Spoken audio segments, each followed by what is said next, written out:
Bonsoir à tous et merci de votre présence nombreuse dans les locaux de notre école pour cette séance du cycle Grande Voix.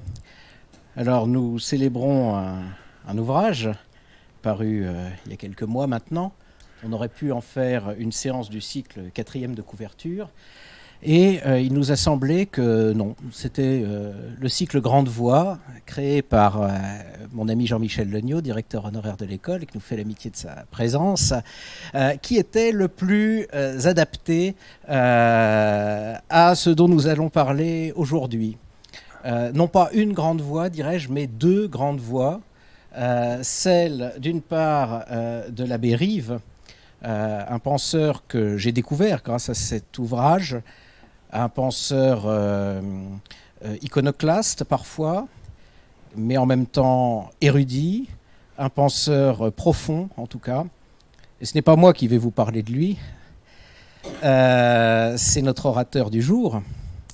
Et puis grande voix aussi de Jean-Louis Charlet, et c'est peut-être de lui qu'il faut que je vous dise quelques mots parce que tout le monde ici ne le connaît pas forcément, bien que ses liens avec l'école soient anciens.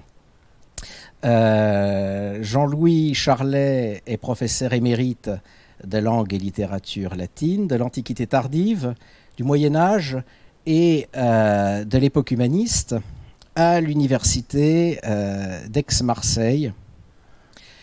Ses liens avec l'école, je le disais, sont anciens. Presque autant que ma personne, puisqu'il était l'inventor de mon sujet de thèse quand j'étais dans ces lieux. Il a ensuite accompagné la réalisation de ce travail, et puis il a par la suite été le co-directeur de ma thèse aux côtés de Vincent Zarini. Et nous avons pris l'habitude de travailler en commun, et depuis, il a plusieurs fois rendu des services signalés à notre école, en siégeant dans des jurys de soutenance de thèse, en suggérant des sujets de recherche, même sur la littérature humaniste, et aussi en tant qu'expert pour différents projets de recherche. Donc merci à toi Jean-Louis pour cette nouvelle participation à la vie de notre établissement. Jean-Louis est spécialiste de littérature latine et il l'appréhende, comme vous l'a laissé entendre l'intitulé de sa chaire, dans la diachronie longue, ce qui est aussi une des marques de fabrique de l'école des Chartes. Il est spécialiste de poésie latine de l'Antiquité tardive, à l'origine du moins, spécialiste de Prudence, qu'il a étudié, qu'il a édité. Jean-Louis est éditeur de textes. Spécialiste aussi de Claudien, dont il a achevé maintenant l'édition complète en 4 tomes et 6 volumes. 5 volumes. 5 volumes dans la collection des universités de France. Jean-Louis a beaucoup travaillé aussi sur l'humanisme, notamment comme éditeur du Cornucopiae de Niccolò Perotti, qu'il a occupé pendant quelques décennies. 12 ans. Voilà. 12 ans. Alors, quand Jean-Louis a pris sa retraite, il m'a annoncé qu'il avait 7 ouvrages à publier à raison d'un par an. Ce qui évidemment laisse songeur quand on sait à quel point le temps nous manque au quotidien. Et Jean-Louis s'est tenu à ce qu'il avait dit. On a vu paraître la métrique humaniste, qui vient combler un vide béant de la bibliographie et qui ne se contente pas d'être une simple description des formes, mais qui va bien au-delà, appréhendant notamment l'éthos du maître. Il y a eu aussi un certain nombre de travaux de numismatique. Jean-Louis est spécialiste de numismatique provençale et monégasque. Et puis, il y a eu, comme un petit bijou, cet ouvrage, fort agréable de lecture, tout en étant très érudit, un bibliothécaire révolutionnaire, l'abbé Rive, Lettres inédites. Et je dois dire que, pour ne parler que de la forme, ça se présente vraiment comme un modèle de travail érudit, appuyer sur la documentation à disposition. Donc il y a des éditions de documents très précieux, une lettre à Mirabeau, une lettre au roi de Suède, le tout datant de des débuts de la période révolutionnaire ou immédiatement antérieure à la Révolution, et puis une correspondance nourrie avec Perrin de Samson. De Samson, merci. La fin de son nom m'échappait subitement. Mais au-delà de ça, il y a toute une contextualisation. Il y a la biographie de ce personnage hors norme, qui est un modèle de bibliothécaire, de bibliographe. Aucune en fait de ces deux étiquettes ne lui convient parfaitement, et je crois qu'en fait celle qui lui convient le mieux, c'est peut-être celle que tu as donnée, bibliologue. Voilà, j'ai d'ailleurs changé le titre définitif. Je modifie le titre de mon livre, un bibliologue révolutionnaire dans tous les sens du terme. Je ne suis pas allé jusqu'au bibliognoste, mais on y reviendra peut-être tout à l'heure. Alors ça, c'est le dernier aspect, effectivement, de ce personnage truculent, qui, à la manière de Rabelais, crée son propre lexique pour désigner sa propre activité, ses propres concepts. Et donc... et pour attaquer ses ennemis. Il y a aussi un nombre de créations verbales invraisemblables pour attaquer ses ennemis. Et comme le font souvent les philologues, mais jamais les éditeurs de textes contemporains, Jean-Louis a consacré toute une partie de son ouvrage à la langue de la Bérive. Et je dois dire que pour moi, qui suis grammairien, ça a été une véritable délectation. Mais j'en ai déjà trop dit, et ce n'est pas moi que vous êtes venu entendre, mais Jean-Louis, et je lui cède donc avec un plaisir immense la parole. Mais écoute François, merci beaucoup. Effectivement, mes liens avec l'école des Chartes sont anciens. Ce que tu ignores peut-être, c'est qu'à l'origine, quand j'avais 16 ans, c'est à l'école des Chartes que je voulais aller. Et j'en ai été dissuadé. Dans ma première année, je faisais une année de propédeutique et j'avais l'intention de passer le concours des Chartes. Et j'ai commencé le grec à ce moment-là. Et j'ai eu un professeur de grec qui m'a tellement passionné que je me suis retourné vers les lettres classiques. Et donc j'ai abandonné l'école des Chartes et je suis allé du côté des lettres classiques. Mais ma première intention, c'était l'école des Chartes. Donc pour moi, c'est un peu un retour aux sources. Et merci beaucoup de cette invitation. Donc la Bérive, un bibliologue révolutionnaire dans tous les sens du terme. J'ai mis en exergue deux phrases tirées de lui qui situent bien le personnage, aux muses bibliothécales desquelles il ne faut jamais s'éloigner. Alors bibliothécale, on est déjà dans les créations verbales propres à la Bérive, mais desquelles il ne faut jamais s'éloigner. Nous allons voir un personnage, encore je ne pourrais pas aborder ici tous les aspects truculents du personnage, parce qu'il y en a, je n'ai qu'une heure pour parler, et puis il y en a qui sont dans les notes de mon livre, que je laisse simplement dans les notes. Mais il y a un côté révolutionnaire extrêmement fort sur lequel je m'arrêterai, mais il y a surtout une conception de la bibliothèque, et j'insiste ici, je suis à l'école des Chartes, il y a quelques passages sur sa conception de la bibliothèque qui méritent vraiment d'être sortis de son œuvre, et de reprendre vie, je dirais. Donc Jean-Joseph Rive est né à Apt en 1730. Il fut très tôt attiré par les études et amassa des trésors littéraires à partir de 14 ans, tout en s'engageant dans l'état ecclésiastique, non pas du tout par vocation, mais pour se vouer à l'étude. Donc l'état ecclésiastique, pour lui, c'était un moyen d'étudier. Dans sa lettre à Camille Desmoulins, de mars 1791, il déclare avoir travaillé, tenez-vous bien, 15 heures par jour pendant 40 années. 15 heures par jour pendant 40 années. Il fut placé au séminaire Saint-Charles d'Avignon et il y devint professeur où il enseigna la philosophie et la physique. Ça aussi c'est intéressant parce que c'est un littéraire. Il connaît évidemment français, latin, grec, provençal, italien. Ça, ce sont 5 langues parfaites, plus l'allemand et vraisemblablement l'anglais, mais il est très intéressé par les sciences. la physique, l'astronomie, etc. Devenu prêtre à 25 ans, il fut contraint par son évêque d'aller, je prends son expression, vicarier pendant 2 ans dans une des paroisses les plus difficiles, dit-il, du diocèse d'Avignon, alors qu'il aurait préféré poursuivre ses études jusqu'à 40 ans avant de se consacrer à la prêtrise. En 1757 ou 58, il fut nommé curé de Molégès dans le diocèse d'Arles. Au début, ses relations avec l'archevêque Jumillac, lui-même bibliophile, furent bonnes, même si Rive écrit après coup qu'il avait, je cite, « découvert son despotisme dès le premier dîner avec lui ». La situation se dégrade en 1760 quand Jumillac s'en prend à l'abbé de Chappe de Rastignac et se prête à une manœuvre pour priver Rive d'un vicaire. Il le menace même d'une lettre de cachet, c'est quelque chose que Rive n'oubliera pas.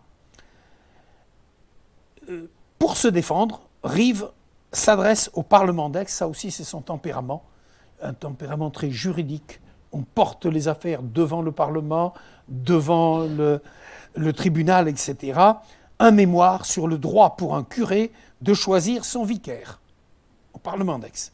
Ce premier mémoire, battant en brèche l'autorité épiscopale, est suivi d'un second en 1765. Là, il s'adresse à l'abbé Gris de Robiac, longue lettre pour prendre la défense du curé de Cabriès, qui avait des démêlés avec l'archevêque d'Aix, Monseigneur de Brancas. Cette lettre est révélatrice de la distance que Rive prend de plus en plus avec la hiérarchie ecclésiastique. Pour lui, l'autorité épiscopale n'est pas de droit divin. C'est une simple institution ecclésiastique qu'on pourrait supprimer sans nuire à la hiérarchie divine. Les difficultés de Rive avec la hiérarchie épiscopale s'étaient aggravées par ailleurs du fait des assiduités d'une vieille cistercienne, ici je cite Rive, à la peau ratatinée, c'est lui qui le dit, qui le poursuit pendant 5 ans pour avoir avec lui, je dirais, des conférences particulières. L'affaire aurait prêté à rire si cette vieille cistercienne n'avait eu pour frère l'évêque de Conférent. Repoussée, elle conçoit une haine violente contre l'abbé et demande l'intervention de son frère qui prend contact avec Jumillac pour obtenir à nouveau une lettre de cachet contre Rive. D'où des intrigues, des pamphlets, etc. qui débouchent sur une procédure judiciaire à Paris. Et en fait, c'est ici la véritable raison de la montée de Rive à Paris que personne n'avait remarqué. En fait, il voulait aller à Paris pour régler son différend juridique. Jumillac a essayé de l'en empêcher, il l'a bloqué 14 mois dans sa cure et Rive n'a pas eu d'autre choix que de démissionner. Il a démissionné de sa cure le 31 juillet 1766. En fait, il n'arrivera à Paris que 6 mois plus tard parce qu'il a fait un petit séjour, je dirais. Il s'est réfugié au château de Molégès et je constate simplement, sans faire de commentaires, que jusqu'à sa mort, il restera en relation étroite avec mademoiselle Châteauneuf de Molégès. Rive possédait depuis longtemps une bibliothèque et une vaste culture bibliographique dont bénéficie le libraire et amateur d'art aixois Joseph II David, avec lequel il eut une longue correspondance conservée à l'Arsenal qui permet de suivre sa carrière de 1766 à 1784. On comprend donc qu'il s'installe sur le quai des Augustins, dans le quartier des libraires et des marchands d'art, et que tout en s'efforçant de régler son différend avec Jumillac et de récupérer un manuscrit très particulier qu'il avait prêté à Jumillac en 1767 et dont je me lamente qu'il ait disparu parce que, nous dit Rive, ce manuscrit, si j'en crois Rive, mentionnait des portraits que le roi René, des portraits du roi René et de sa maîtresse, que le roi René aurait peint lui-même dans une église d'Arles. Je ferme la parenthèse, le manuscrit, on ne sait pas ce qu'il est devenu. En tout cas, Rive recherche activement des protecteurs. Le différend s'envenime évidemment quand l'évêque prend connaissance d'une lettre dans laquelle Rive parle de son despotisme. Heureusement pour Rive, l'évêque va mourir assez rapidement et donc il n'y aura plus d'ennui de ce côté-là. Mais en tout cas, ces conflits violents avec plusieurs évêques, où il fut question au moins 2 fois d'une lettre de cachet contre Rive, ne peuvent pas ne pas avoir laissé de traces aussi bien dans l'esprit de notre abbé bibliologue que dans la hiérarchie épiscopale, les violets, comme Rive les appellera quelques années plus tard à partir de la couleur de leur robe. Entre-temps, Rive avait cherché à se placer comme bibliothécaire, dans la bibliothèque du roi ou dans celle du marquis de Paulmy, du duc de Charraud, du duc d'Orléans ou encore du prince de Condé. Malgré des appuis, notamment celui du prince de Monaco, ces tentatives échouèrent. Ainsi, au printemps 1767, sa candidature à la bibliothèque du roi fut refusée et Rive en fut très affecté. Mais grâce à Guillaume de Bure et Mercier de Saint-Léger, bibliothécaire de Sainte-Geneviève, à partir de juin 1768, la piste du duc de la Vallière se précisa. Le 1er décembre, Rive écrit à Joseph « David, si j'entre chez lui, je cours à pas de géant dans l'étude des antiquités et de la bibliographie. » Et le 22 décembre, il peut annoncer à son ami aixois à propos de la Vallière « Je suis donc son bibliothécaire ». Après, il refusera le terme parce que justement, il n'est pas un simple bibliothécaire. Malgré des hauts et des bas, et des propositions alléchantes que Rive va refuser, proposition du marquis de Paulmy. Rive dit d'ailleurs que le refus qu'il lui a opposé explique la haine dont Paulmy le poursuivra après, et surtout refus en 1773 de la proposition de la du Barry. La du Barry lui avait proposé de devenir son bibliothécaire, mais il refusa parce que, dit-il, il ne se souciait aucunement d'acquérir de la fortune et d'obtenir des places aux dépens de sa réputation et au prix de son indépendance. Son indépendance, effectivement, il y est très fortement attaché. Rive gardera cette fonction auprès du duc de la Vallière, qui lui permit de travailler à partir des livres et des manuscrits tout à fait exceptionnels de cette bibliothèque, de former des disciples, dont un certain Émeric David, dont on reparlera dans quelques minutes, jusqu'à la mort du duc, donc le 16 novembre 1780. Rive avait entrepris 2 grands projets bibliologiques très novateurs.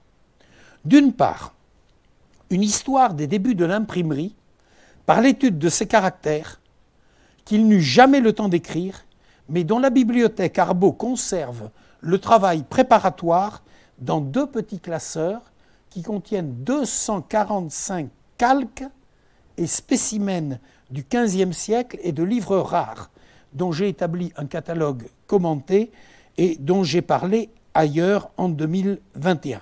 Ces calques correspondent à une œuvre mise en chantier sous le titre « Essai calcographique des principales éditions du XVe siècle » et il l'annonçait dans sa chronique littéraire tout prêt à être gravé. Il ne reste que ces calques. D'autre part, le 2e grand projet, c'est un essai sur l'art de vérifier l'âge des manuscrits, des miniatures et des manuscrits qui aurait marqué l'histoire de l'étude de la miniature. Je vous renvoie à l'excellent livre de mes 2 collègues italiennes de la Sapienza de Rome, Anna Delle Foglie et Francesca Manzari, qui ont publié un très beau livre en 2016 et ont souligné le caractère révolutionnaire de l'approche de l'étude des miniatures par Rive.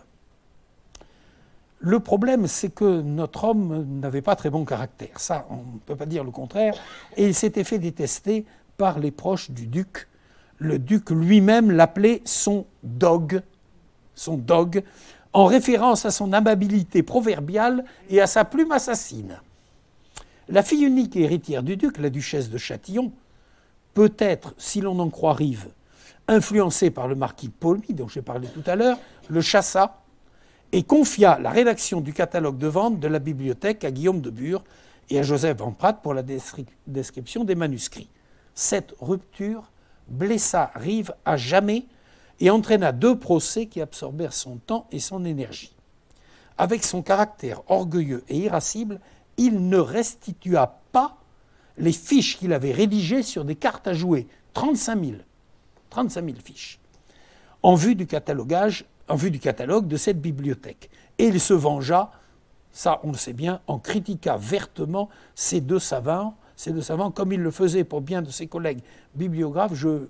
Il y a 15 jours, je peux rajouter un nom à la liste des gens critiqués par Rive, les continuateurs du grand ouvrage de bibliographie historique du père Lelon.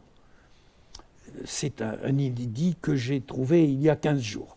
Rive fut certainement l'un des plus grands bibliologues du XVIIIe siècle, jouissant d'une réputation européenne, même ultramarine, puisque un certain Megnon des Indes occidentales composa en son honneur une petite épigramme de 2 hexamètres latins. Mais c'était un fichu caractère. Rive continua à Paris son enseignement et ses travaux sur l'histoire du livre dans son cabinet, qu'il décrit de la manière suivante, avec 3500 volumes, c'est lui qui parle, dont la plupart ne sont dans aucune bibliothèque de France, publique ou privée. Fermez la parenthèse, les guillemets. Non sans polémique avec ses concurrents, mais, et ça c'est le point capital, son point faible, sans les fonds nécessaires à une publication à compte d'auteur, la seule possible à ses yeux, du moins pour des ouvrages aussi spécialisés. C'est une problématique qui peut être encore d'actualité. Enfin, je ne m'appesantis pas sur ce sujet. Par l'entremise du bibliothécaire du roi de Suède, Gjörvel, il tenta d'obtenir une pension soit du ministre Vergennes, soit directement du roi Louis XVI, sur intervention du roi de Suède, pour financer la publication de ses ouvrages. Nous sommes en 1783, mais en vain. Un événement fortuit vint changer l'orientation de sa carrière. Le 5 octobre 86, mourut à Paris Jean-Baptiste Marie de Piquet, marquis de Méjeanne, qui léguait sa riche bibliothèque aux États de Provence. L'archevêque d'Aix, président des États de Provence, Monseigneur de Boisgelin, proposa à Rive d'en être le bibliothécaire. On reviendra sur ce terme un peu plus tard. Rive, qui déclare avoir été déjà mystifié par ce prélat en 1781, fait état de 2 rencontres à Paris, notamment une le 26 octobre 1786, entretien dans lequel il dit « J'ai mis 3 conditions à ma venue à Aix », et il dit que Monseigneur de Boisgelin aurait accepté ces 3 conditions le 1er novembre. Alors quelles sont ces 3 conditions? La première, qu'il puisse avoir 2 élèves à former. La deuxième, qu'il puisse exercer sa fonction, je parle sa langue, dans toute sa dimension bibliothécale. Et la troisième, très importante, l'achat par la province de son, je cite, cabinet précieux de livres choisis et rares, fin de citation, pour enrichir la bibliothèque de Méjeanne. De fait, le 26 décembre 1986, l'Assemblée des administrateurs des communautés de Provence le nomma bibliothécaire de la province. Mais, et tout est dans le mais, la catastrophe qui va suivre est dans le mais avec comme sous-bibliothécaire le médecin aixois Jacques Gibelin. Nomination faite à son insu et contre sa volonté. Tout est là. En plus, en fixant des honoraires qui, d'après Rive, ne correspondaient pas aux engagements pris par l'archevêque. Bon. Contrairement à ce qui a été parfois écrit, Rive fut bel et bien nommé. Mais, d'une part, il considéra que la nomination sans son aval d'un sous-bibliothécaire faisait de lui un bibliothécaire ad honorem. Et d'autre part, très handicapé par les séquelles d'un ictus apoplectique survenu dans la nuit du 18 au 19 août 86, ayant entraîné une hémiplégie droite, une paralysie pratiquement de tout son côté droit, en désaccord en plus, comme je l'ai dit, sur les conditions matérielles et financières de sa charge, et aussi, ça c'est plus important, j'y reviendrai un peu, sur le financement de l'édification de la bibliothèque, il fit savoir que son travail ne consisterait qu'à inspecter et à diriger, et considérant qu'on lui refusait le libre accès dans les salles où les livres sont empilés les uns sur les autres, dit-il, il ne travailla que chez lui, à Aix, où il était revenu en juin 87, dans une maison, je le dis pour les Aixois qui sont dans la salle, qui donnait sur le cloître des Grands Augustins. Il y avait déjà des lettres, des mémoires, pour l'établissement définitif de la bibliothèque, pour obtenir le paiement de ses émoluments, j'y reviendrai, pour la vente de son cabinet, puisque les États de Provence refusaient de racheter la totalité de sa bibliothèque. Et ici, l'ancien président des Amis de la Méjane, face à un autre ancien président des Amis de la Méjane qui est dans la salle, ne peut avoir qu'un regret. Si les États de Provence avaient acheté la bibliothèque de Rives, nous aurions à la Méjane une Bible de Gutenberg, qui actuellement se trouve aux États-Unis. Bon, je ferme la parenthèse, mais vous comprenez qu'on puisse avoir quelques regrets. Alors, il composa aussi un certain nombre de livres d'érudition, d'engagement politique, en dénonçant la nomination de Gibelin et son insubordination. En fait, il n'eut aucun pouvoir dans la bibliothèque où, dit-il, on ouvrait des caisses de livres sans son aval, ce qui entraînait des vols et où il n'avait que difficilement accès. Maintenant, il y a deux autres aspects qui n'ont pas été suffisamment mis en valeur et qui sont fondamentaux pour sa conception, pour sa bibliothèque et sa conception de la bibliothèque. Le premier point, alors je donne le point de vue de Rives en disant tout de suite que Rives, de mon point de vue, est paranoïaque, donc il ne faut pas prendre pour argent comptant ce que je vais dire, mais en tout cas c'est son point de vue. Il est persuadé qu'il y a eu un complot ourdi contre lui. Les deux têtes pensantes, si j'ose dire, du complot, c'est l'Homénide Brienne. L'autre tête pensante, c'est Monseigneur de Boisgelin. Et les deux exécutants des deux têtes pensantes étant le bibliothécaire de l'Homénide Brienne, le frère Lair, et l'autre, Gibelin, évidemment, le sous-bibliothécaire qu'on lui a mis sur les jambes. Parce qu'il dit, ils ont comploté pour faire suspendre mes émoluments, pour que je sois contraint de vendre ma bibliothèque et pour racheter ma bibliothèque à bas prix, pour eux. Voilà ce que dit Rives. Je ne sais pas si c'est vrai, en tout cas, ça n'avait pas été dit. Ça ressort très clairement des correspondances que j'ai publiées dans ce livre. Alors l'autre point touche à la conception même de la bibliothèque. C'est vraiment une opposition de fond, parce que l'archevêque d'Aix voulait, pour ce qui deviendrait la Méjane, un bibliothécaire. Point final.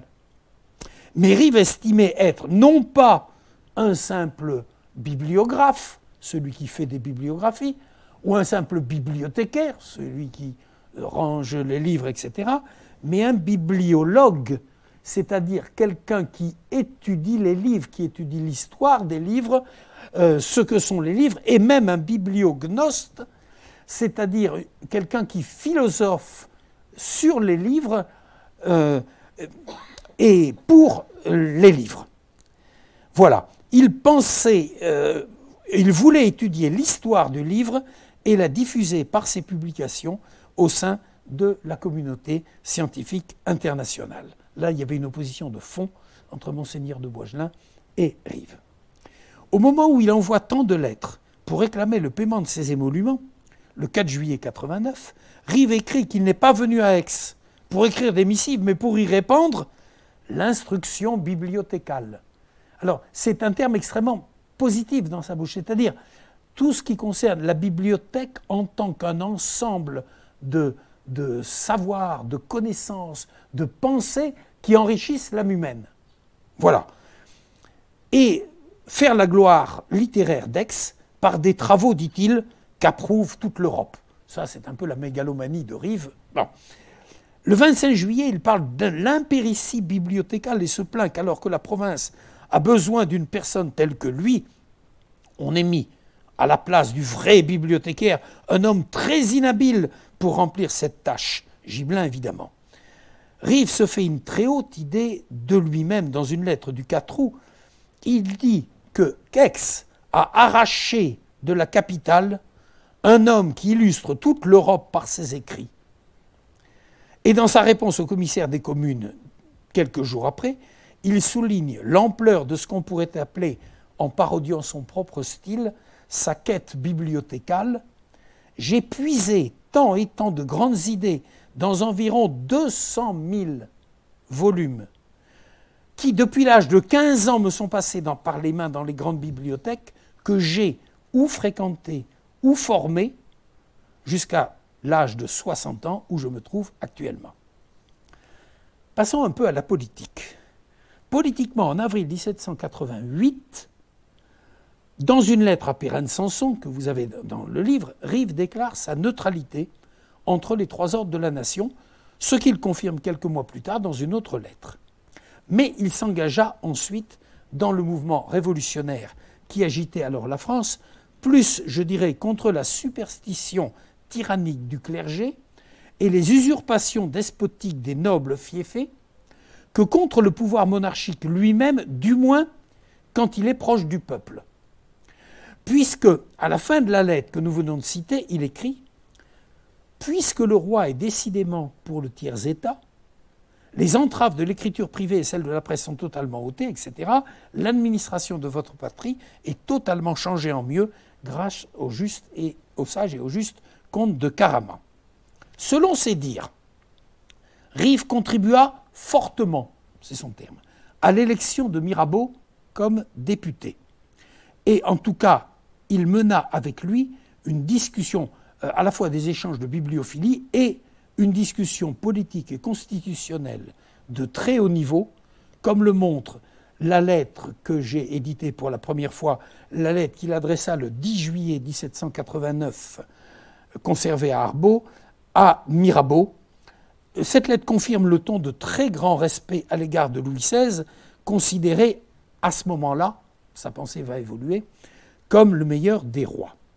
Par la suite, les relations politiques entre Rive et Mirabeau vont se dégrader parce que, outre leur opposition sur la question du veto royal, selon Rive, Mirabeau a été trompé par des lettres suborneuses et pleines de mensonges.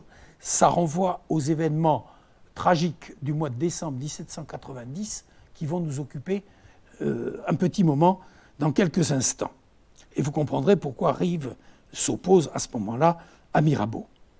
En conflit avec les responsables de la Provence, qui ne lui paient pas ses émoluments, Rive écrit de mars à juillet 90 8 lettres violettes et noires ou anti-épiscopales et anti-grand vicariales qui visent l'archevêque d'Aix, Jean de Dieu de Boisgelin, et son vicaire général l'abbé de Crozeille, ainsi que l'évêque de Fréjus, Emmanuel François de Bossé de Roquefort, et il continue avec autant de violence et de verve contre les responsables administratifs de la province et le haut clergé, en élargissant le champ de ses récriminations dans ces 6 lettres purpuracées contre les derniers consuls d'Aix et les procureurs du roi, en changeant de couleur de robe, violette pour les évêques, noire pour le grand vicaire, rouge pour les magistrats de la province. Ces 2 recueils ont été imprimés à Nîmes. Rive, en effet, était en relation avec les milieux révolutionnaires de cette ville.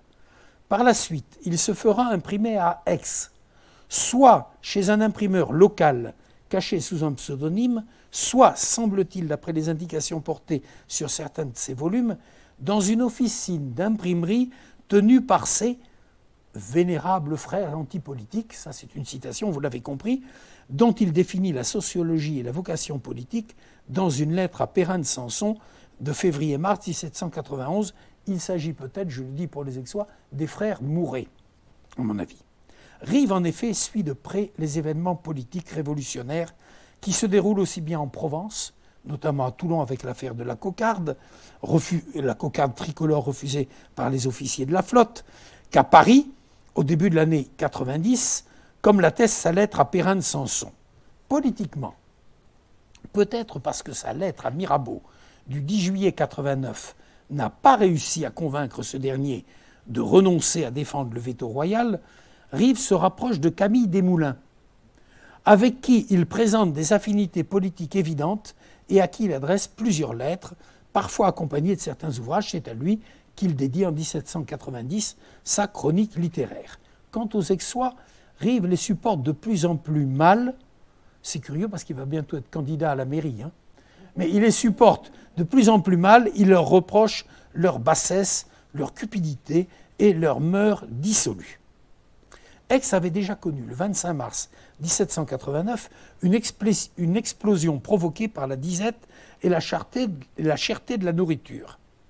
la situation politique s'y durcit en septembre 1790. Là, il faut suivre les choses de très près parce qu'il y a eu beaucoup d'erreurs ou de travestissements de ces événements. Après le discours prononcé par l'avocat Pascalis, ancien premier assesseur d'Aix, royaliste qui avait été élu comme représentant du tiers-État, mais qui avait refusé cette élection et auquel Rives s'était personnellement heurté sur des questions de bibliothèque le 24 décembre 1787 lors d'une réunion à l'archevêché sur le transfert des livres de la bibliothèque dans une maison où Rives aurait pu travailler sans, plus commodément. Et surtout, c'est le point crucial, Rives l'écrira en février 91, c'est l'atroce, alors les adjectifs sont de Rives, ne sont pas de moi, c'est l'atroce Pascalis qui conseilla à l'évêque de Fréjus de suspendre ses émoluments. C'est ce dont j'ai parlé tout à l'heure. Pascalis, en fait, s'était retiré après son refus d'être élu, mais il revint au-devant de la scène politique pour prononcer le 27 septembre, devant la Chambre des vacations, je dirais dernière ombre du Parlement de Provence, réunie pour la dernière fois, puisque par la Constitution, elle devait être fermée le 30, un discours mémorable en faveur de la monarchie de droit divin et des libertés provençales. Ça, c'est très important. Pascalis était très attaché aux libertés provençales. Au début, il pensait que la Révolution serait l'occasion de restaurer les libertés provençales. Et quand il a vu que ce n'était pas le cas, c'est là que la rupture s'est faite. Et donc, évidemment, contraire aux travaux de l'Assemblée constituante. Pascalis concluait son discours en espérant qu'un temps viendrait, je le dis parce que ça a été mal interprété, où ses concitoyens retourneraient à la Constitution provençale avec le rétablissement de la monarchie et le respect des traités avec la France. Parce que la Provence s'est unie à la France. La Provence n'a pas été rattachée juridiquement à la Provence, mais s'est unie, non pas en 1481, mais en 1488, à la France. Je ferme la parenthèse. Je me fais un petit peu pascaliste, si vous voulez, ici. Ce discours suscita des réactions chez les partisans de la Révolution, notamment dans la Société des Amis de la Constitution, réunie pour la première fois le 9 mai et affiliée au Club des Jacobins de Paris depuis le 14 juillet. Cette société accuse Pascalis de vouloir déclencher une guerre civile le 30 septembre à l'occasion de cette fermeture et de s'opposer à la fermeture. Le discours est prononcé le 27. Les Amis de la Constitution essaient d'empêcher la publication de ce discours et le dénoncent, donc accusation, auprès de la Constituante. Ça, c'est le point. En fait, le 30 septembre, il ne se passe rien du tout. Le 30 septembre, la Chambre des vacations est fermée, conformément à ce qui était prévu, sans le moindre incident. Les choses auraient pu s'arrêter là, mais la Société des Amis de la Constitution poursuit sa dénonciation. Donc, Pascalis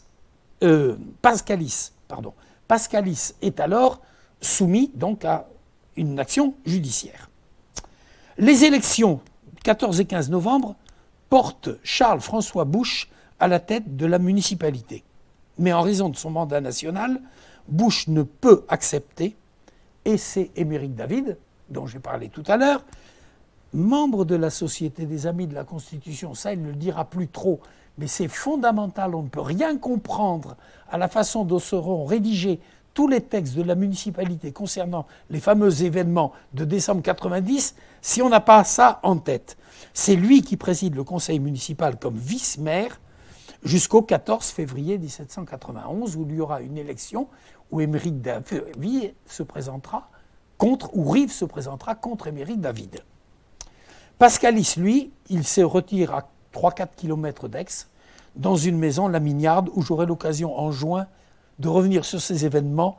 Je ferai le détail, presque heure par heure, de ces 3 journées provençales terribles, du 12 au 14 décembre, sur un des lieux où les choses se sont jouées, la villa de la Mignarde. Donc, Pascalis, lui, il cherche des appuis juridiques pour répondre à la dénonciation pour répondre à cette accusation. Si l'on suit la présentation des événements qu'en a fait Rive, souvent sans apporter de preuves, un groupe d'aristocrates et leurs partisans réunis autour de Pascalis comploteraient contre les révolutionnaires depuis les émeutes de mars 89 suscitées par l'archevêque le Mitrophore, le porte-mitre, le Mitrophore, c'est un mot de Rive, archevêque d'Aix, en tentant de corrompre la garnison militaire d'Aix, le régiment de Lyonnais.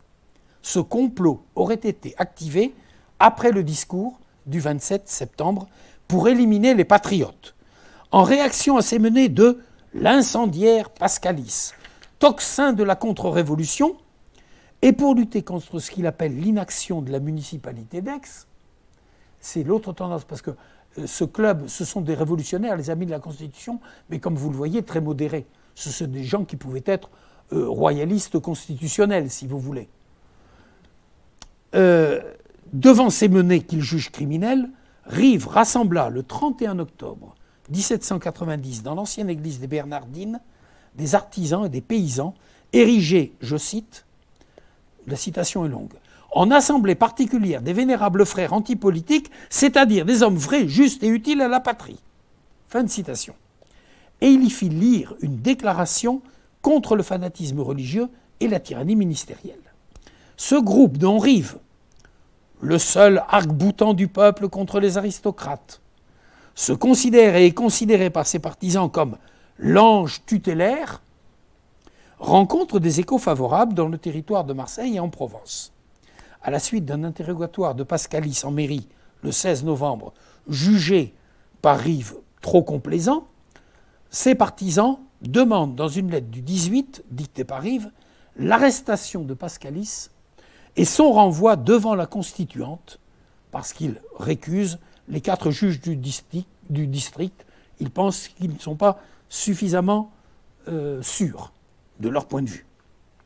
La situation s'envenime début décembre. Alors nous arrivons au fameux événement avec le projet de création présenté en mairie le 11 décembre pour une création le 12 d'une association jugée criminelle, incendiaire et contre-révolutionnaire par les antipolitiques. Une association, il y a deux noms proposés, les Amis de l'Ordre et de la Paix ou les Amis de la Religion et du Roi. Ce sont des gens qui se réunissent au Cercle Guyon ou au Café Cassati, sur ce qui deviendra le cours Mirabeau, avec certains officiers du régiment de Lyonnais et prônent le port de la cocarde blanche. Le représentant du district Gély, qui est une de mes sources, j'ai utilisé 5 sources différentes pour établir ces faits, présente cette association légalement déclarée comme une tentative contre-révolutionnaire pour assassiner les élus des 3 corps administratifs. Rien moins. Les Amis de la Constitution demandent à la municipalité de refuser cette déclaration. Mais la municipalité, bon, sur le fond, ils sont d'accord avec les Amis de la Constitution, mais disent, mais légalement, on n'y peut rien, c'est tout à fait légal. Ils déposent une association en mairie selon les formes. Alors Rive et ses partisans les accusent de projeter, d'égorger les bons citoyens à la veille de Noël. On est le 12 décembre, donc dans la nuit du 24 au 25, avec l'appui de la garnison militaire. Les vénérables frères se disent prêts à prendre contre cette association le drapeau rouge avec les paysans du terroir de Marseille et à soulever, je cite, une sainte insurrection qui pourrait équivaloir ici au, et là c'est en lettres capitales dans le texte imprimé, une sainte insurrection qui pourrait équivaloir ici au tribunal de cassation. Gilly dit que les patriotes et les partisans ont surveillé dès lors ces factions. Les Amis de la Constitution protestent en outre contre la fabrication de cocardes blanches et ils envoient une députation, donc ce 11 décembre, en mairie pour demander une enquête. Le soir même, à 22h, on travaille, on fait des heures supplémentaires, une enquête est diligentée auprès des ouvrières qui les auraient fabriquées. Elles disent qu'on le leur a demandé, mais qu'elles ont refusé de le faire. On apprend à 23h qu'une personne a été blessée dans une rixe au sujet de ces cocardes et la municipalité décide d'informer de cette situation les municipalités de Marseille, Toulon, Antibes, ainsi que le député Bouche, le président de l'Assemblée nationale et le ministre Guignard. Le lendemain, alors c'est là que toutes les choses vont basculer, nous sommes le 12 décembre, les deux clubs révolutionnaires, donc je dirais les révolutionnaires modérés, entre guillemets, bourgeois, les amis de la Constitution, et les antipolitiques, là, les révolutionnaires, disons plus dynamiques ou plus acharnés, cherchent à s'armer. À 10 heures, certains de leurs membres passent devant le cercle Guyon. Et là, ils voient un royaliste, Guiraman, qui, dira-t-on, avait l'air de braver le peuple. Fin de citation. Un citoyen essaie de le faire partir. Il lui dit, mais moi, je suis là, en fait, je ne veux pas partir, et là, sur place. Et vers 18 heures, donc 6 heures après, les amis de la Constitution invitent les antipolitiques, et tout va se jouer là, à conclure une alliance. Ils se rendent auprès de Rive, parce que Rive se déplace très peu. Il est à moitié paralysé, il est le plus souvent couché. Se rendent auprès de Rive pour lui faire hommage de leur union. Donc là, on est au bas du cours Mirabeau, si vous voulez. On n'est pas loin de l'actuelle rotonde. Puis les antipolitiques les rejoignent à leur siège. On a remonté tout le cours Mirabeau, parce que là, on est au Collège Bourbon, pour leur jurer union et fraternité. Et puis, évidemment, après, les amis de la Constitution vont raccompagner leurs amis antipolitiques pour redescendre l'actuel cours Mirabeau. Et là, évidemment, ils passent devant le cercle Guyon, où il y a les royalistes. Et là, ils crient « Vive la nation !» et commencent à chanter « Ah, ça ira, ça ira !» Évidemment, les officiers du Lyonnais qui sont présents répondent par des insultes. Les manifestants volent une épée à l'un de ces officiers. Guiraman sort du café et apparemment, c'est lui qui a tiré le premier. Je pense que ça, c'est établi. Et il tire plusieurs coups de feu vers les révolutionnaires. Le cortège crie « Aux armes, c'est un coup monté » et tire sur le café. Entre parenthèses, des armes, ils les avaient. Ils ne sont pas allés les chercher, ils avaient les armes avec eux. Et d'ailleurs, les officiers du Lyonnais sont obligés de sortir sabre au clair parce qu'eux n'ont pas d'armes à feu. Il y a Guiraman, lui, il a un pistolet et il a tiré. Eux n'ont pas d'armes à feu. Alors il y a des échauffourées, plusieurs officiers du Lyonnais sont arrêtés et conduits à la mairie. Alors là, évidemment, ça commence à dégénérer parce que les autres officiers vont aux casernes et disent « on va aller libérer nos officiers qui ont été traînés à la mairie ». Tandis que la foule crie vengeance et craint que le régiment se venge contre la ville. Non pas libère ses officiers, mais se venge contre la ville. Donc les trois corps administratifs, municipalité, district et département, font alors murer le cercle Guyon. Ils consignent le régiment de Lyonnais et veulent remplacer ce régiment qu'ils estiment peu sûr par des hommes du régiment d'Ernest, alors établi à Marseille. Ce sont des étrangers. C'est important parce qu'eux, ils n'obéiront qu'à un ordre écrit. C'est là que tout va se jouer. Et de ramener des gardes nationaux de Marseille, on pense à 600, après on dit 400, et les Aixois sont tout de même assez gênés. Ils ont une certaine crainte parce qu'ils craignent que ces gardes marseillais n'attirent à leur suite des éléments incontrôlés et dangereux comme cela s'était produit les 26 et 28 mai précédents. Aux casernes, les officiers ont essayé d'ameuter leurs troupes pour aller libérer les officiers. Mais les hommes de troupes ne marchent pas du tout. Il y a un sous-officier qui s'y oppose, qui dit non, non, il n'est pas question, on ne réagit pas. C'est important pour la suite, donc ça prouve que il y avait des officiers du Lyonnais, effectivement, qui étaient royalistes, c'est sûr, mais les troupes de base, elles, ne l'étaient pas. Finalement, le major revenu de l'hôtel de ville, il y a eu plus ou moins un accord, il a promis que le régiment serait consigné et accepté que le régiment fût éloigné d'Aix. Dans la nuit du 12 au 13, les trois administrations qui sont toutes à Aix, parce qu'à l'époque c'est Aix la capitale des Bouches-du-Rhône. Attention, c'est pas Marseille, parce que quand on dit les trois, la ville, le district, le département, tout est à Aix à ce moment-là. Ils décident d'éloigner le régiment des Lyonnais pour partir à Lambesc, pour partir à Auriol. Et à 1h du matin, une procédure judiciaire est engagée. Et alors là, je cite le texte que rédigera la municipalité en le datant du 17 mars 1791. C'est un texte qu'il est censé rédiger dans la nuit du 12 au 13, qui ne sera fini que le 17 mars. Il dit « Le peuple médite sur le discours de Pascalis et sa prophétie, qui correspondrait au nouveau club projeté et à ses agissements contre-révolutionnaires. » Et ils disent, là je cite fidèlement, « Quelques propos nous firent soupçonner au milieu de la nuit que des hommes armés étaient partis pour saisir Pascalis à la campagne où il demeurait. » Quelques propos nous firent soupçonner qu'au milieu de la nuit. Dans les faits, il y a une centaine d'hommes en armes, dont 80 gardes nationaux, qui, en dépit du couvre-feu et de la fermeture des portes, sortent de la ville. Pour la municipalité, après, quelques propos nous firent soupçonner que... Bon, je ferme la parenthèse. Donc, ils se rendent à la Mignarde et ils saisissent évidemment Pascalis. En fait, c'est Rive qui a mené le jeu avec les révolutionnaires des deux clubs.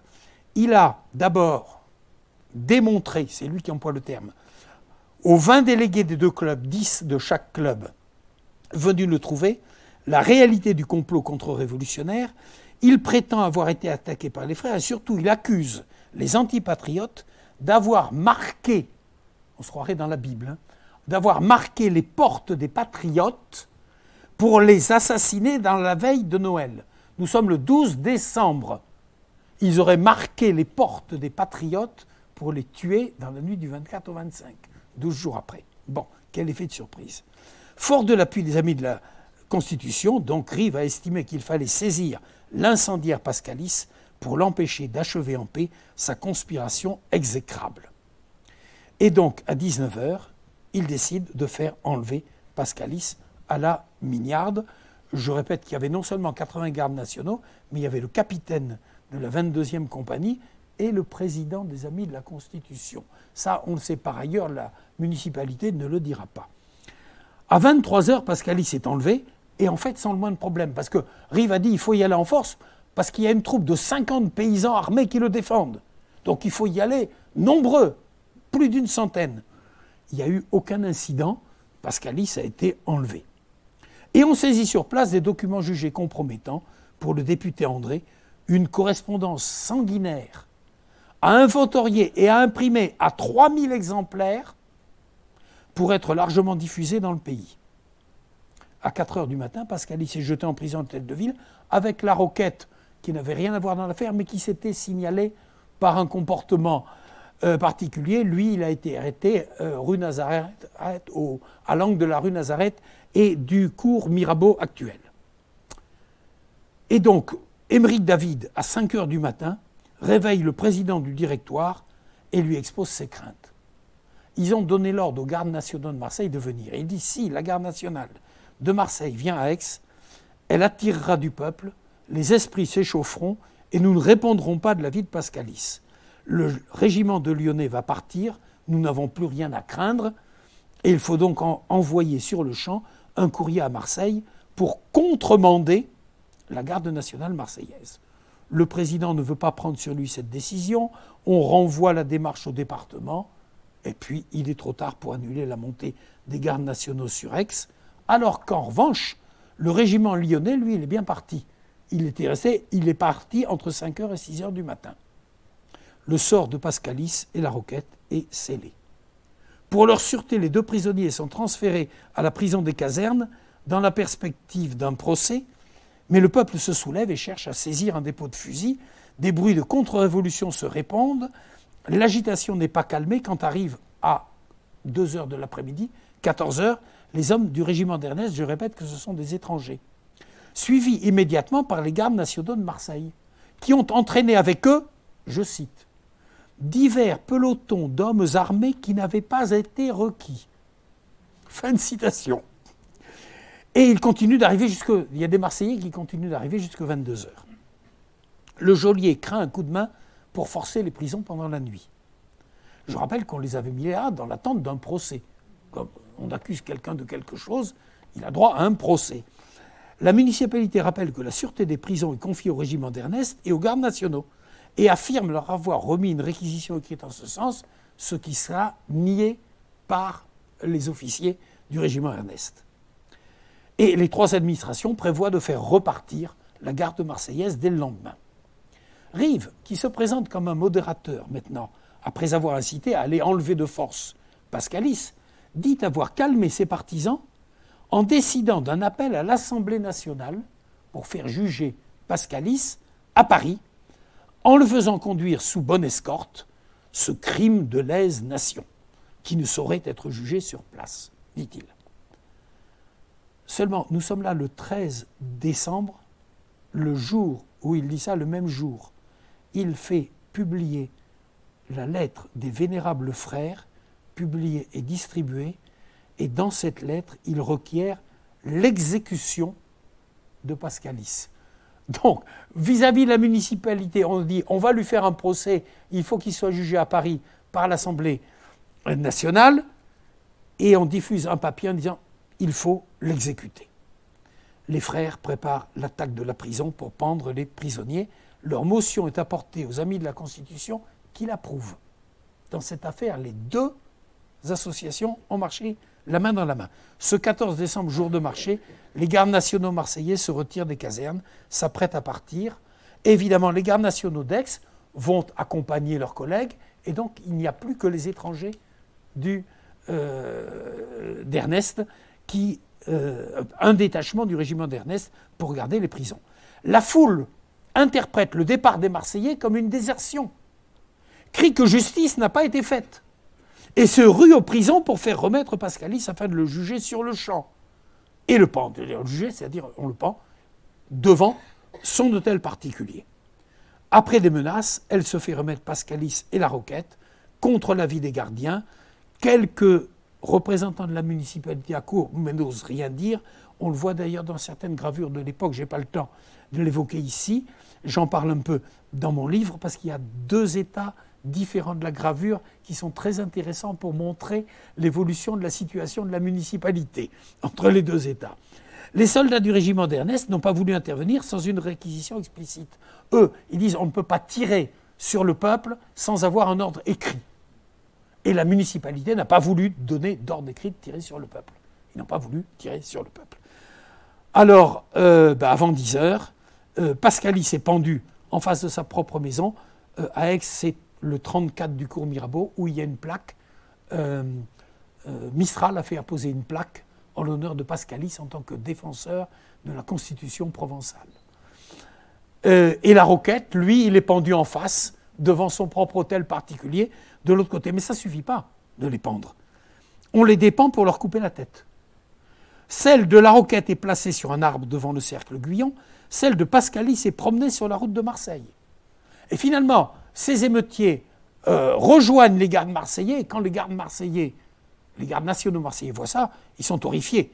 Et ils donnent l'ordre à ces émeutiers de descendre la tête de la pique et d'enterrer cette tête. Voilà. Alors, les antipolitiques sont ravis de la chose. Les amis de la Constitution, en fait, furent plus troublés parce que ils cherchaient en vain des preuves établissant la réalité d'un complot. Parce qu'on a dit, il y a un complot. Oui, mais y avait-il réellement un complot? Et là, il y a une faille qui se fait. Rive, au contraire, manifeste de la fierté et même une certaine joie d'avoir fait éliminer un contre-révolutionnaire dans sa lettre à Desmoulins du 22 décembre. Il écrit qu'il fallait couper la tête de Pascalis après la pendaison et la porter en public, dit-il, pour qu'un corps si horrible resta éternellement séparé de l'exécrable tête qui l'animait. Fin de citation. Et il justifie par deux raisons. Les Marseillais disent il avait de l'arsenic dans la poche, il se serait suicidé. Donc il aurait échappé au châtiment qu'il devait recevoir. Et Rive, lui, a une autre interprétation qui est très curieuse, parce que c'est le contraire de ce qu'il avait dit. Il avait dit il faut l'envoyer à Paris pour le faire juger. Il dit mais si on l'avait envoyé à Paris, les soldats qu'on a envoyés en Lambesque risquaient d'intervenir et de tuer les gardes qui l'auraient conduit à Paris. Voilà. Donc il estime avoir sauvé un grand nombre de patriotes. C'est comme ça que Rive réagit. Ces événements sanglants ne furent pas sans conséquences sur la situation de Rive. Le 18 décembre, Mirabeau, alors là la rupture est consommée avec Rive, fait mettre à l'ordre du jour de l'Assemblée nationale les troubles d'Aix, et le 20, un décret de cette Assemblée nomme 3 commissaires pour enquêter sur les choses. Alors, les amis de la Constitution se méfient des commissaires envoyés par Paris, parce que s'ils font une enquête, ils verront que les 2 amis de la Constitution comme antipolitiques sont à l'origine des événements. Et eux, ils contre-attaquent, la meilleure défense c'est l'attaque, ils exigent qu'on engage des poursuites contre tous ceux qui étaient sur la liste du nouveau club, parce que pour déclarer un club, il fallait déclarer les membres du club. Donc les choses avaient été faites légalement, il y avait une liste de gens déposés en mairie. Et donc on va prendre la liste et on va inculper tous ceux dont le nom se trouve sur la liste. Alors de leur côté, les frères antipolitiques commencent à réagir contre la municipalité, et c'est là que la fin va approcher, parce que, et là ils n'avaient peut-être pas tort, les antipolitiques, parce qu'ils reprochent aux magistrats d'Aix leur inhumanité de ne pas nourrir la population d'Aix, de ne rien faire pour les gens affamés. Et sur ce point, ils avaient peut-être raison. En fait, Rive cherche, à ce moment-là, il voudrait sortir d'Aix. Il veut aller à Paris et il veut enfin imprimer le fameux livre dont je vous ai parlé, celui pour lequel ses souscripteurs, 6 exemplaires, c'est la famille royale, Louis XVI, le pape, le roi de Suède, l'Homénile Brienne, etc. Donc il veut se faire payer, récupérer son argent et rentrer donc à Paris pour finir son livre. Lui-même écrit en février 91, en parlant de Paris, « J'ai été arraché à la cité la plus lucrifère », c'est toujours ses créations, la cité la plus lucrifère pour un homme qui a l'avantage d'exceller dans les études. Parce que j'oublie de dire, il fait aussi un commerce de livres. Il achète, il vend des livres. Et justement, dans le compte de ce que lui doit la province, non seulement il y a ses émoluments, mais il y a le manque à gagner. Parce qu'il dit, si vous m'aviez payé, j'aurais pu faire fructifier cet argent par mon commerce bibliopolitique. Et donc il y a une perte de gain potentielle qui veut se faire rembourser. Je précise que 3 mois auparavant, tant pis pour les Parisiens, Rive écrivait en parlant de la bibliophilie « Paris est le pays de la charlatanerie ». Fin de situation. Alors, ensuite, je vais essayer d'aller, je vois que le temps passe, parce que j'ai des choses importantes à dire sur les bibliothèques. Donc, Rive se présente à la municipalité. Alors, il dit 2 choses contradictoires. Il dit que les 5/6e de la ville ne peuvent pas supporter ses écrits, mais après il dit qu'il y a eu des manipulations, des bourrages d'urnes pour l'empêcher d'être élu. Il dit la même chose, les 2 choses dans la même lettre. En fait, le décompte officiel des voix, il y a eu 464 votants, Rive a eu 64 suffrages, Aymeric David en a eu 319, Perrin-Lenné 60, et il y avait quelques petits candidats qui ont eu 1 ou 2 voix. Il dit, après tout, tant mieux que je ne sois pas élu, parce qu'après tout, en tant que bibliothécaire, je n'aurais pas pu le faire, c'était un conflit d'intérêts, et il demande à aller à Paris, et il dit, si vous ne me payez pas, j'en appellerai au peuple, j'en appellerai à l'Assemblée nationale. En tout cas, et ça c'est vraiment important, il défend bec et ongle la bibliothèque, ce qui deviendra la Méjane. Parce que nous sommes à un moment où la Provence n'existe plus. Il y a des départements. Bon, il y a le conflit entre Aix et Marseille. Pour l'instant, c'est encore Aix qui est la capitale, mais plus pour longtemps. Mais surtout, il y a d'autres départements. Il y a les Basses-Alpes à l'époque. Il y a le Var. Et les autres départements ne voient pas l'utilité de payer pour constituer à Aix une bibliothèque au seul profit d'Aix. Le marquis de Méjane, lui, voyait la chose dans la perspective de la Provence, Aix étant la capitale de la Provence. Eh bien là, je dois dire que Rive a défendu bec et ongle la Méjane. Il y a des gens à la Méjane qui n'en avaient pas conscience, qui en ont pris conscience parce que je leur ai dit, notamment, il dit « Tant que je vivrai moi-même en qualité de, en capital, vrai pontife des muses bibliothécales, je m'opposerai très très fortement à cette perte, malgré l'incuridex, en dépit des lumières qu'il lui a fournies, sur les matières bibliognostiques, bibliologiques, bibliographiques et bibliothécales. » Rive se fait une très haute idée des bibliothèques. Les bibliothèques publiques érigées dans le sein des provinces sont la nourriture spirituelle de ceux qui les habitent. Et il se lance dans une grande diatribe contre Charles-François Buch, qui prétend qu'il est inutile d'ériger à Aix une bibliothèque de la province, étant donné qu'il y en a tant. Ce sont des bibliothèques privées.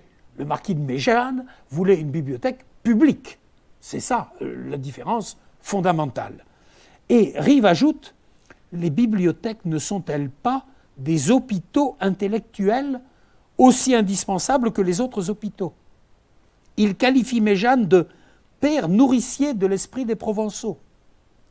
Son mémoire sur l'érection de la Méjeanne, publié le 30 juillet 90, est très structuré en 3 parties, le personnel, le local, son contenu, les opérations déjà faites et à faire. Cette bibliothèque est un, je cite, dépôt immense de lumière consacré au développement des connaissances et au progrès des sciences. Il demande pour elle du personnel supplémentaire, ça aussi c'est peut-être d'actualité, non sans critiquer le sous-bibliothécaire Gibelin, bon ça, voilà. Il est d'ailleurs tout à fait injuste, parce que je dois dire publiquement que Gibelin a fait un travail considérable pour ce qui allait devenir la Méjeanne, hein. Je tiens à le dire publiquement. Là, Rive a été tout à fait injuste. Il souhaite, en attendant l'installation d'un local adapté, avec un sanctuaire pour les manuscrits et livres rares, fermé par une grille à double clé, le transfert et le classement des livres dans un hôtel particulier, l'aménagement des tablettes, le classement des livres, etc. Il envisage 2 ans et demi de travaux pour le classement et pour l'installation définitive, avec double inventaire, sur papier et sur carte, et un catalogue systématique indiquant la place des livres. Il prévoit entre 13 et 15 ans de travail en tenant compte des vérifications nécessaires. Dans sa lettre vraiment philosophique, il écrit un frontispice qui ornerait en lettres d'or l'entrée de la future Méjeanne. Et l'inscription, c'est « Sanctuaire des Muses ». Vous voyez pourquoi j'ai pris l'épigraphe de mon livre. Il s'oppose en chien de garde, l'image lui-même l'apprend, hein, il s'oppose en chien de garde du livre et des bibliothèques. Et après tout, si je voulais parler la langue de Rive, je pourrais le traiter dans son idiome de bibliodogue. Bibliodogue. Enfin, pour réfuter l'affirmation parfois avancée que Rive aurait démissionné de cette bibliothèque, notamment en 1788, voici exactement la signature de la lettre au commissaire du 4 mars 1791. L'abbé Rive, bibliothécaire avec un B majuscule, en chef de l'ancienne province de Provence, et avec un astérisque qui justifie en note l'exactitude juridique du terme de bibliothécaire. Et c'est exactement le même titre qu'il reprend dans sa dernière lettre, enfin dans son dernier ouvrage écrit au mois d'août, moi je date du mois d'août 1791. Autrement dit, Rive a fait tout de même beaucoup pour la création de la Méjeanne à un moment où l'existence même de la bibliothèque était contestée. Alors il continua ses activités révolutionnaires, je passe là-dessus, et les 3 commissaires rendent leur verdict et il n'y a aucune charge contre aucune des personnes accusées. Tous les accusés sont relâchés aux grandes dames d'émeutiers qui veulent couper la tête aux 3 commissaires de l'Assemblée nationale, hein, commissaires de l'Assemblée nationale, parce qu'ils font libérer les prisonniers, mais ils disent mais il n'y a absolument aucune charge, aucune preuve contre eux pour les libérer. Et le député qui fait son rapport, il le rédige le 21 mai, il dit oui, il conclut à l'innocence de ceux qui étaient accusés par Rive et s'étonnait que l'instigateur des exécutions sanglantes d'Aix, qui tous les jours ça c'est important pour celui qui écrit le rapport, qui tous les jours prêchait le partage des terres et le refus des impôts ne fut pas poursuivi. En fait, il ignorait que le jour même, il y a une coïncidence, le 21 mai, un décret de prise de corps était pris contre Rive. Mais le comble, ce n'était pas du tout parce qu'il avait fait pendre des gens et couper la tête aux cadavres, etc.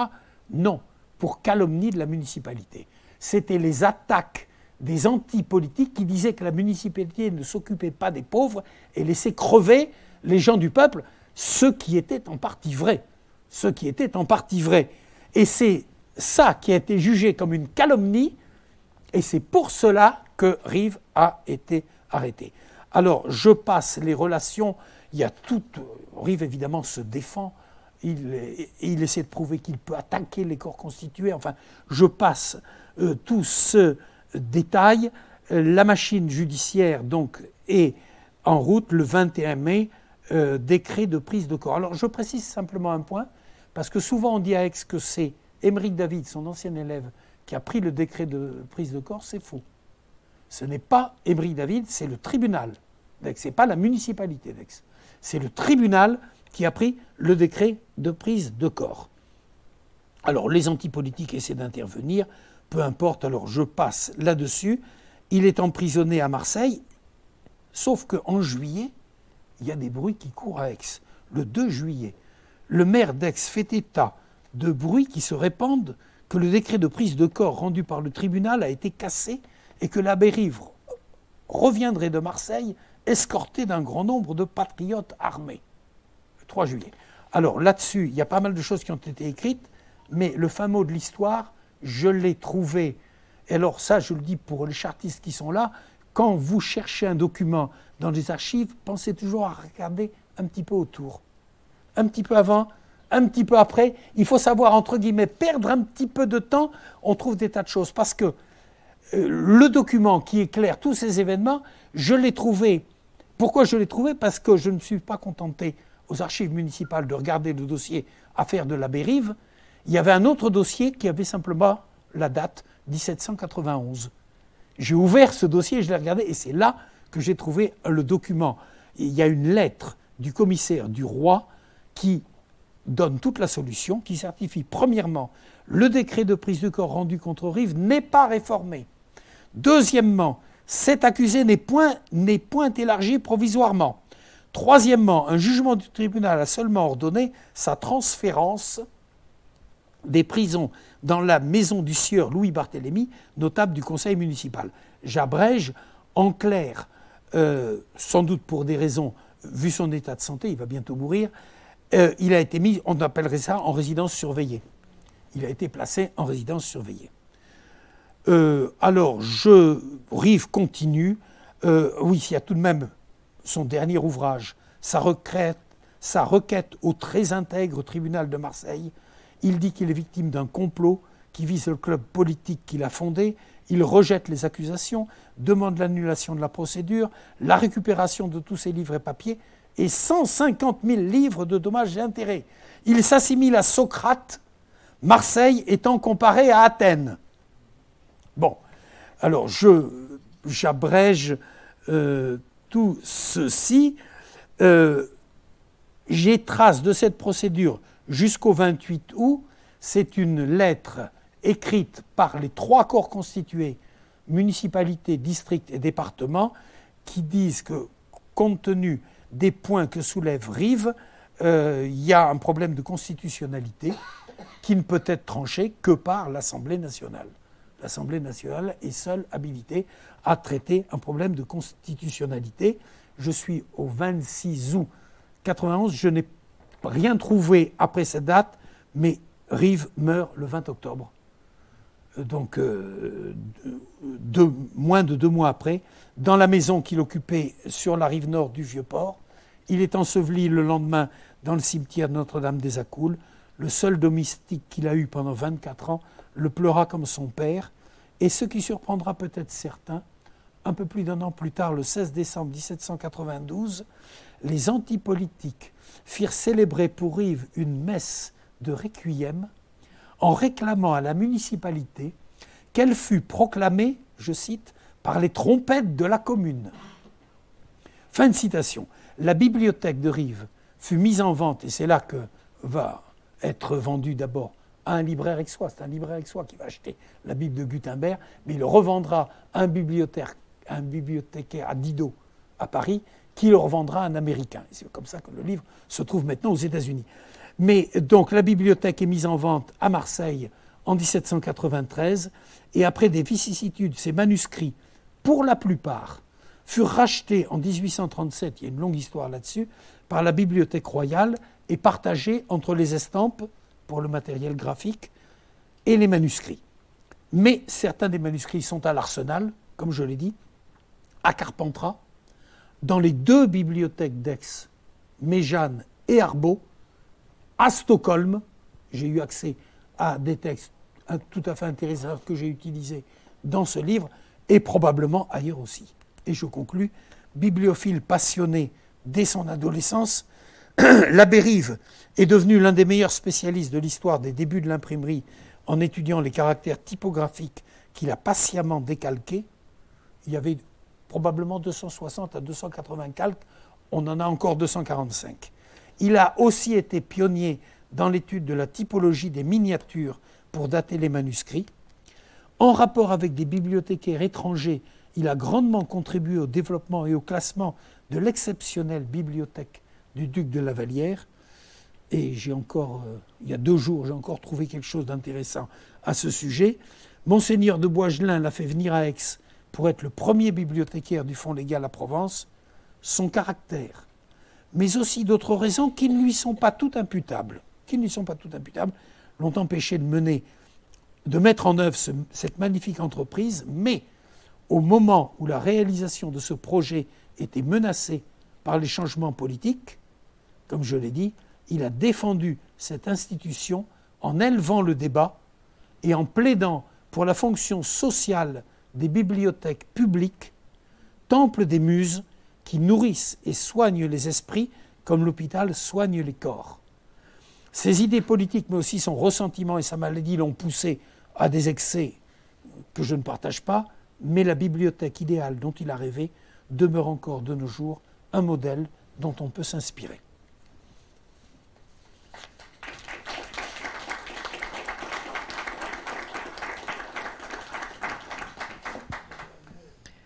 Un grand merci à toi, cher Jean-Louis, pour cette conférence extrêmement riche et qui nous fait revivre de manière énergique un personnage qui ne l'était pas moins. Tu nous as parlé surtout de la vie de Rive, beaucoup moins de sa correspondance que pourtant tu as édité avec la rigueur philologique. J'ai édité quelques lettres dans une correspondance considérable. Il y a quantité d'inédits à la Bibliothèque nationale. Il y a encore beaucoup d'inédits à Carpentras. J'ai publié les inédits qui étaient à la, à la Bibliothèque Arbaud. À la Méjeanne, il y a une lettre. Il y a une lettre de Rive. Il y a des lettres que j'ai analysées sans les publier à Stockholm. Voilà. Mais il y a notre collègue Moureau, si je ne m'abuse, tu as travaillé sur les lettres de l'Arsenal, sur la correspondance entre Rive et David. Hein, voilà, je veux dire, des lettres, c'est immense. C'est quelqu'un, quand il dit qu'il a travaillé 15 heures par jour pendant 40 ans, ce n'est peut-être pas une exagération. Il avait une puissance de travail, quand je regarde, et dans des domaines considérables, quand j'ai lu le détail de toutes ces annotations, parce que les calques, il a calqué les lettres, mais il y a des notes sur le livre dont sont tirées les lettres. C'est d'une érudition phénoménale, aussi bien pour des ouvrages scientifiques que philosophiques, littéraires, religieux, etc. Mais la correspondance de Rive, je crois que ce serait une entreprise, il faudrait lancer un projet d'un groupe de 5 ou 6 personnes pour mener à bien l'édition complète de sa correspondance. Et j'ai trouvé une lettre, en fait, qui a été imprimée de Rive il y a 2 jours. Une lettre qu'il a écrite en janvier 1773 et qui en fait a été publié par le destinataire de la lettre en appendice à un de ses ouvrages. J'ignorais totalement la chose. Je pourrais raconter comment j'ai eu vent de l'affaire. Je l'ai retrouvée il y a 2 jours. C'est une lettre très intéressante qui donne tout le pédigré d'une édition rarissime de Michel Servet, qui maintenant se trouve à la Bibliothèque nationale, parce que, disons, c'est Rive qui a fait acheter ce livre pour le duc de la Vallière. Il fait le pédigré de ce livre avant. Et alors, ce qui est intéressant, c'est que il reproche à l'auteur d'avoir mal cité l'ouvrage. Ça, c'est du Rive tout craché. Un bibliothécaire autre que lui ne peut pas citer correctement un ouvrage. Donc, toute citation d'un ouvrage par quelqu'un d'autre que lui est susceptible d'être critiquée. J'exagère à peine en disant ça. Et donc, il est parti de là. Il critiquait et du coup, il dit, mais vous n'avez pas vu que cet ouvrage est un ouvrage... Et il y a toute une histoire de ce livre. Et alors, ce qui est très intéressant, c'est que cet ouvrage... Donc, il y a eu ce personnage a publié en 1766. Rive a dû prendre connaissance au début des années 70 et il lui écrit en 73. Deuxième édition de l'ouvrage en 76, c'est là que l'auteur rajoute la lettre de Rive en appendice. Et puis il y a 2 éditions après où l'auteur a complété pour dire l'ouvrage, le livre a été vendu à la vente. Il y a le prix de vente de la vente du duc de la Vallière, acheté par le roi de France. Et puis il y a un autre ouvrage, il y a un autre exemplaire rigoureusement identique qui vient d'apparaître à la bibliothèque de Vienne. Et enfin voilà, ce sont des histoires de bibliophiles, mais on est à l'école des chartes, on peut, je crois, entrer un peu en détail dans des questions de bibliophilie, je crois que ce n'est pas déplacé. Donc tout ça pour te dire que cette lettre, je ne l'avais vue mentionnée nulle part, je l'ai découverte il y a 2 jours. Voilà. C'est le propre de toutes les éditions de correspondance que d'être non exhaustives, en fait. Ce sont des fonds qui sont toujours... Et c'est une lettre relativement longue, hein, ça fait tout de même 3-4 pages imprimées. En tout cas, tu donnes au public dans ton ouvrage, qu'on peut d'ailleurs se procurer auprès de toi à la fin de la séance. Je n'ai pas de droit d'auteur, le livre a été publié par l'Académie d'Aix. S'il vous intéresse, faites un chèque au nom de l'Académie d'Aix. Sinon, il y a aussi des bons de commande qui sont là. Voilà. Mais tu donnes à connaître cette lettre de Mirabeau, qui est la lettre de Mirabeau, originale. J'en ai pas parlé, mais il y a tout un commentaire constitutionnel, politique et historique à faire de cette lettre. C'est magnifique. Mirabeau. Parce qu'il y a notamment tout un passage concernant le clergé qui est à rapprocher de ce qui deviendra la constitution civile du clergé. Il y a dans cette lettre à Mirabeau, qui est une longue lettre, hein, manuscrite, ça fait 14 pages à peu près. C'est une lettre très très intéressante du point de vue... Bon, là je voulais présenter l'homme révolutionnaire et bibliothécaire, bibliologue, mais la lettre elle-même, je pourrais parler 1 heure sur la lettre à Mirabeau. On nous mettra dehors avant que tu n'aies fini. Mais c'est un véritable remède contre les contradictions apparentes. Il faut dire qu'au nom de la cohérence, on renonce souvent à faire la synthèse d'opinions que la tradition a retenues comme contradictoires. Mais on a là un homme d'église qui est franchement anticlérical. C'est plus fréquent qu'on ne le croit. On a oui, mais contre le haut clergé. Hein. Ah oui, ça, contre le haut clergé, c'est sûr. Mais il y a toujours chez lui une attention aux petites gens. Ça, il faut lui rendre. Autant il est hargneux d'une haine féroce à l'égard des violets ou des grands seigneurs ou des grands parlementaires, les petites gens, il est très attentif aux gens du peuple. Et le vicaire, le curé de campagne, mais la religion, pour lui, elle a 2 utilités. Hein. La religion, la religion chrétienne, ça donne tout de même un peu de morale aux gens. Donc ce n'est pas mauvais parce que ça donne de la morale aux gens. Et puis deuxièmement, il y a tout de même quelques idées intéressantes dans le christianisme, notamment l'amour du prochain, l'attention aux petites gens, etc. Voilà. Pour tout le reste, il est pour pour des locaux communs aux différentes églises, avec des ordres de passage, etc. Enfin bon, je vous renvoie, je n'ai pas le temps de développer ça.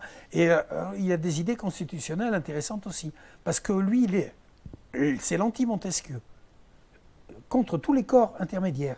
Le roi, oui, mais c'est le roi élu par le peuple. C'est pour ça qu'il n'est pas anti-royaliste, mais il y a le peuple et le roi. C'est en magnifiant l'acte par lequel Louis XVI a supprimé les serfs, il a écrit une ode à cette occasion, et c'est là qu'il crée le mot citoyenneté. C'est lui qui a créé le mot à cette occasion, en 1780. Il met d'ailleurs une note explicite en disant qu'il a créé le mot. Je le dis parce que dans les dictionnaires, on dit que le mot est apparu juste avant la Révolution, notamment chez Beaumarchais. Beaumarchais, c'est quelques années après, et surtout, Beaumarchais, c'est l'agent qui fait la liaison entre le roi de Suède et Rive. Tous les fonds que paie le roi de Suède pour les livres qu'il commande à Rive transitent par Beaumarchais. Donc il y a un lien personnel entre Beaumarchais et Rive. Je ferme la parenthèse. Oui, donc démocratie populaire et monarchie ne sont pas exclusives Mais de pour l'autre. lui, oui. Pour lui, je trouve ça quand même extrêmement original et vitalisant. Et puis enfin, on a un insurgé franchement violent, mais défenseur du patrimoine livresque, comme même l'abbé Grégoire ne l'a pas été. Ah oui. Donc c'est une figure qui permet de réconcilier. J'ai essayé honnêtement d'opinion, de respecter les qualités, les défauts d'être. Bon, l'objectivité n'existe pas. On essaie de tendre vers l'objectivité, mais ça n'existe pas. Mais j'ai essayé de respecter ses qualités sans masquer ses défauts aussi. Nous avons une vingtaine de minutes pour un échange avec la salle. Et donc, je vais faire circuler le micro. N'hésitez pas à prendre la parole. C'est aussi l'avantage de ces conférences. Simplement, dans votre collection de lettres peut-être inédites, il y a une autre candidature de l'abbé Rive à la Bibliothèque royale au printemps 1784. Avec la lettre de refus. Je peux vous envoyer mais ça, les références, si vous voulez. En 84, il est... Juste avant qu'on embauche Van Pratt, et il se fait renvoyer, éco-audinal, je crois, auprès du ministre. On fait descendre jusqu'à l'abbé des Aulnay, qui est le garde des imprimés, et qui le repousse avec beaucoup d'énergie. C'est-à-dire son caractère ne lui a pas fait que des amis. Hein. Non, ça c'est le moins qu'on puisse dire. Et alors le fait de dénigrer systématiquement tous les autres bibliothécaires. Bon, mais ça, effectivement, merci beaucoup. Si, je vais vous mettre mon courriel. Ça, je suis tout à fait preneur. Merci.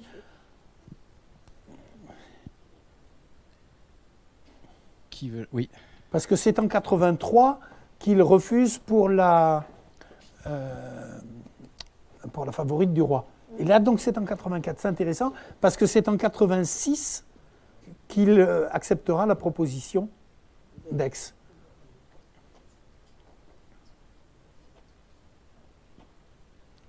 Voilà. Jean-Louis 9.fr. Merci beaucoup. Mais des lettres, je suis sûr qu'on en trouvera. Il écrivait énormément, énormément. C'est peut-être pour ça aussi, d'ailleurs, sa santé s'est dégradée aussi, je pense. Il y a eu des études de médecins sur son cas et il ne devait pas dormir beaucoup, je pense. Bonsoir, moi j'ai une question. Vous avez dit que Rive a envisagé l'installation de la bibliothèque dans un hôtel particulier? Non, il voulait... Non, il fallait trouver un local pour la bibliothèque. Lui, il se plaint que les caisses soient comme etc. Et il voulait pouvoir travailler calmement, de faire transférer progressivement les livres dans un hôtel particulier de l'actuelle cour Mirabeau, parce que lui, il habite, pour les Aixois, les gens qui connaissent Aix, c'est la rue, la dernière rue au bas du cours Mirabeau avant d'arriver à la rotonde.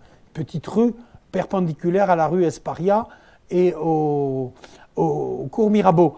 Et il voulait voir ses livres transférés. Lui, il n'avait que 100 mètres à faire, si vous voulez, pour y aller. Parce qu'il ne faut pas oublier qu'il est à moitié... il est handicapé, il est hémiplégique. Voilà, donc non, il prévoit les rayonnages, etc., mais lui, il veut construire une bibliothèque. Et c'est là qu'il y a des problèmes pour le financement.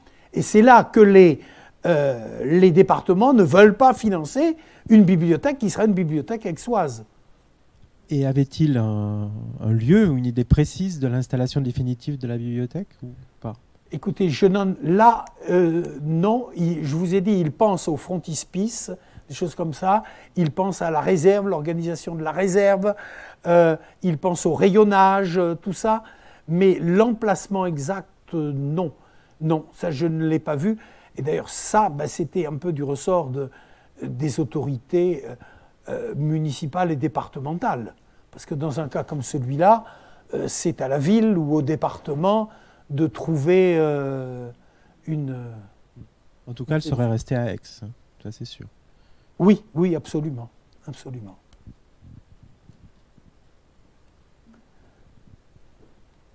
Y a-t-il d'autres questions ?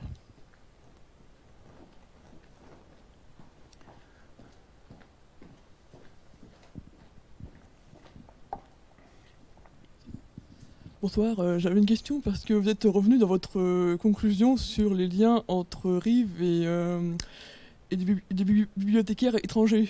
Et dans votre exposé, vous avez évoqué le lien avec la bibliothécaire de Suède et le roi de Suède sur lesquels vous êtes revenu. Je me demandais, à part la Suède, quel lien exact avait Rives avec quel bibliothécaire étranger? Alors, je vais vous dire, bon, j'ai parlé de la Suède parce que là, le lien est vraiment privilégié. Il y a une correspondance abondante avec Gorgevelle, justement. Les lettres de Gorgevelle à Rives sont conservées à Carpentras et les lettres de Rives à Gorgevelle sont conservées à Stockholm. Et là, je remercie les bibliothécaires de Stockholm qui m'ont envoyé la photographie de toute cette correspondance gratuitement. Je les en remercie publiquement. Il y a au moins 2 centres importants. C'est d'abord la Suisse, où il fait 2 voyages pour ce qu'il appelle lui-même un commerce bibliopolitique.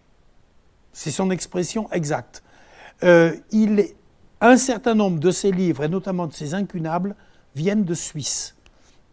Donc il est allé en Suisse et il a des liens avec Genève, notamment, mais aussi avec la Suisse alémanique. Je pense qu'il connaissait assez bien l'allemand, parce que je le dis à partir des fiches d'ouvrages imprimés en Allemagne, que j'ai ces calques, donc avec la Suisse alémanique aussi, du côté de Saint-Gall. Et il a des liens avec, alors non pas des bibliothécaires, c'est vrai que la British Library a commandé, avait souscrit un de ses ouvrages, mais il est surtout en rapport avec les libraires de Londres, parce que justement son problème, lui, il voulait vendre sa bibliothèque en viager, c'est-à-dire avoir une certaine somme et ensuite une rente, voilà, pour assurer sa situation. Il a raté, il n'a pas pu le faire avec les États, avec la Provence. Alors, il a une offre de libraire anglais. À un moment, sa bibliothèque a failli être vendue à Londres. À un autre moment, c'est par l'intermédiaire de Sanson de Perrin, par Perrin de Sanson, pardon, qu'il essaie de vendre sa bibliothèque. Donc, si vous voulez, les bibliothécaires étrangers, c'est, je dirais à la fois libraire et bibliothécaire, c'est la Suisse, en dehors de la Suède, c'est la Suisse et l'Angleterre. Il connaît bien l'italien, mais je n'ai pas vu de lien spécifique avec des bibliothécaires ou des libraires italiens.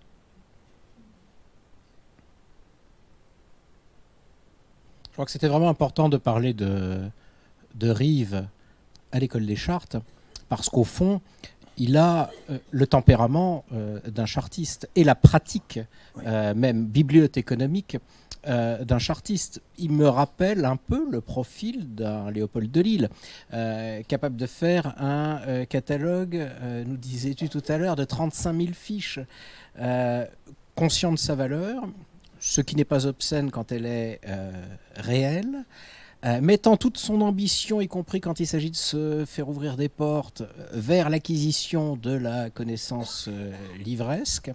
Et puis alors surtout, ce qui m'a frappé, ça m'avait échappé à la lecture du livre, mais ça m'a frappé en t'entendant parler, il refuse d'avoir un adjoint pour pouvoir faire le travail lui-même. C'est typiquement ce que vous avez dit. C'est-à-dire, à la limite, il aurait accepté, je pense, d'avoir un adjoint qui fût son élève. S'il avait formé quelqu'un, il aurait accepté d'avoir un adjoint formé par lui, mais pas quelqu'un d'imposé.